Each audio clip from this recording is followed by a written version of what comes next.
Hey guys, welcome to the first ever Pojcast. I'm here with Charlotte. Charlotte, how long is this podcast episode going to be? 5 minutes and 37 seconds. Today's Pojcast episode is about kazoos. Charlotte, can you explain what a kazoo is? Yeah, I'm actually a music major, so this is going to be very technical.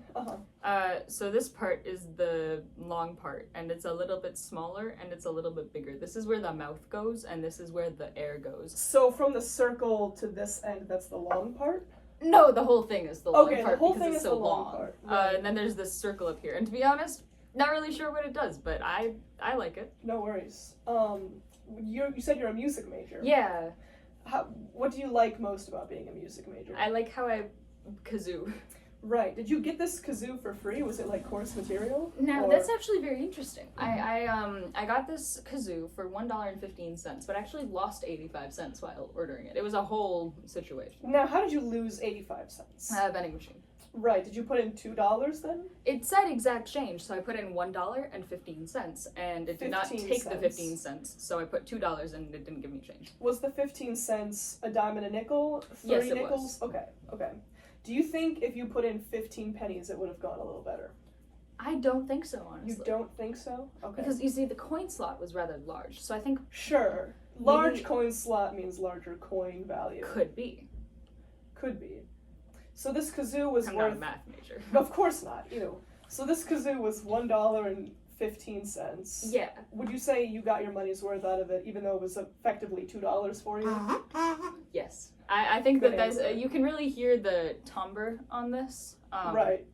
It's got a really beautiful, deep sound. Ooh, for sure. If you were to, transcribe some music for the kazoo, would you say that would be easier or harder than, say, for a piano or a guitar or a trombone? It would actually be very difficult, because if you listen closely when I'm playing the kazoo, this kazoo actually is pitched slightly downwards of where Interesting. Yeah, so it's a little bit flat, but that's actually intentional. Mm-hmm. It's called the Bokrenesel. Effect, or... No, like a Bokrenesel kazoo. Bokrenesel Yeah. kazoo. Okay. And those are just all of them are pitched down a little bit? Yeah. Okay. And it kind of creates a better tonal effect. Right. You have to be careful, because you can't be exactly on the note. You have to pitch yourself a little bit higher, so that you kind of even out around the note. So there's some technique to it. Yeah. Like a professional kazooist would know when to raise their pitch, when to... Exactly. Right, okay. So, listen to the difference between these two notes here. Mm-hmm. I mean, it's very clear that there's a technical difference in what I'm playing. I'd say so. So you pitch it down and it's whatever. If you pitched it up, is there a different name for that, or would you never do that? That's honestly not advised, because that can put a lot of stress on the kazoo. Right. So is it like the vibrations from a higher pitch that... Yeah, so have you ever heard of that bridge incident where the bridge started rotating? It's kind of like that. The bridge where? Somewhere in Europe, right?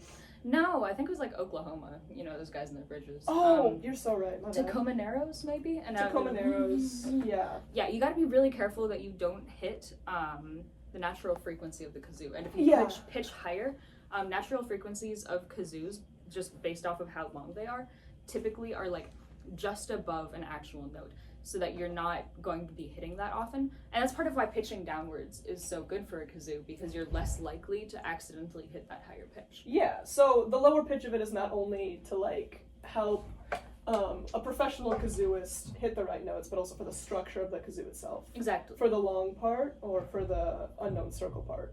Or just for all of it? It's more for the unknown circle part. Okay. No one actually knows what this does.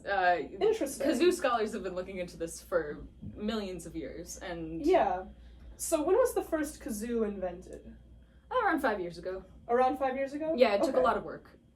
Makes sense. Over the millions of years prior. But they're so inexpensive nowadays. To get a guitar is maybe $2,000, a piano maybe $34,000, but a kazoo is only $1.15. Well, it's really more like $2. Sure, if more you like buy it $2. from a vending machine like I did. Mm-hmm. Vending machine kazoos are actually very good quality.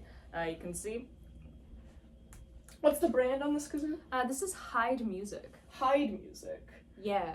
Where's Seek Music? We haven't found him yet. Oh, wow.